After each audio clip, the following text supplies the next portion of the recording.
The boy who wouldn't stop laughing. I've never liked children. Don't get me wrong, I don't hate them. They just unsettle me. There's something in the way they look at you, how they move, how they laugh without reason, that gives me goosebumps. Maybe that's why I ended up taking the job as night caretaker at the old elementary school in town. I figured it would be quiet. Silent halls, lights off, empty classrooms. Ideal. San Aurelio School had been shut down for over 10 years after a series of minor fires and rumors of irregularities among the staff. The usual. No one wanted to talk about it. I didn't ask. I just needed the money and the peace. The first few nights were simple. I sat in the janitor's office, listened to old music on my player, and did rounds every hour with a flashlight. All normal, until the sixth night. At around 2 a.m, I heard a laugh. Soft but clear. A child's laugh. I thought it was my imagination, or maybe just a weird memory. I forced myself to ignore it. Kept walking, though I admit I picked up the pace.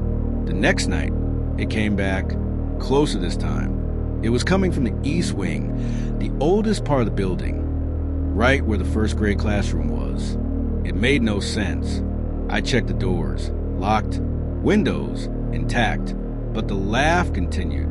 It was high-pitched, repetitive, like something was far too happy for no good reason, and it didn't stop.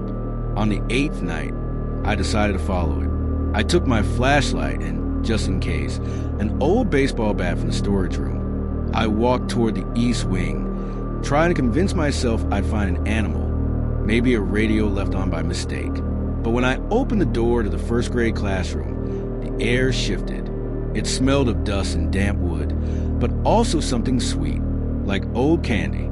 The beam of my flashlight trembled, like it was struggling to pierce the air.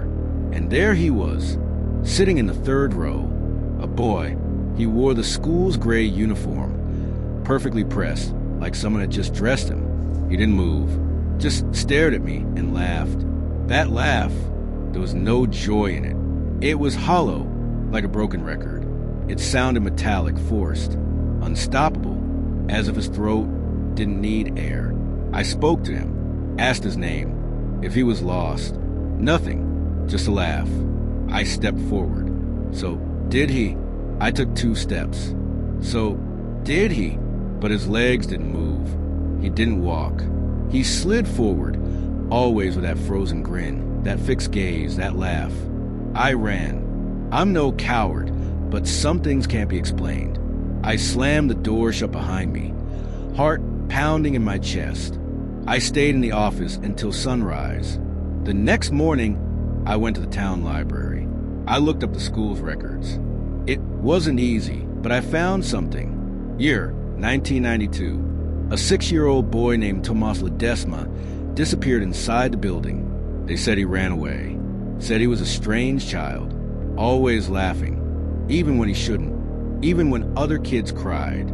His teacher claimed the last thing she heard before he vanished was his laugh, alone, echoing in the classroom. They never found him. I went back that night.